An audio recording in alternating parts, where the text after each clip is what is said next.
ቆይ ምንድነው? ምን ታርግሽ? እቺ ወልዳ ባልሰጠች ነው ባይጠጋህም እና እኔ መወቀስ አለብኝ ማለት ነው።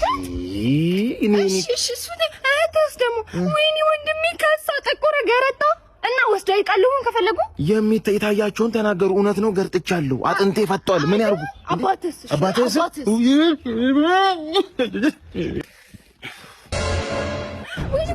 ዝም በል በቃ ዝም በል በቃ። እንደዚህ ነው አዲስ ጎጆ አዲስ ቤት ሰሪዎች ነን። አባት ያላችሁ ተሰጣችሁ ጣፋችሁን ያላችሁ ህይወት ከአንድ ጊዜ በላይ ቻንስ አትሰጥም። ተጠቀምበትና አምልጥ። ከዚህ ነው አትንከፍ። ምንም የሚያስፈራ ነገር የለም። በጣም ወንድ አሪፍ ነህ አንተ አይደል? ምንድን ታላክ ምን እንዳታውቅ ምን ልትሆን ነው?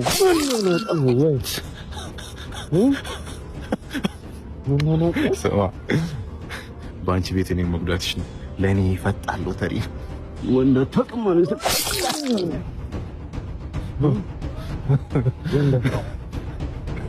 ሌብዬ ሌቡካ ሌብዬ ሌብነት ከሲኦል አውጥተህ ላከኝ ወደ ገነት የኔ ጌታ።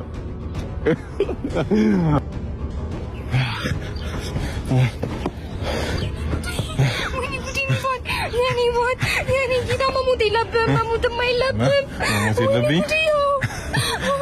ከምላስሽ ቀድሞ ስለቱ ስለገደለኝ ደበረሽ?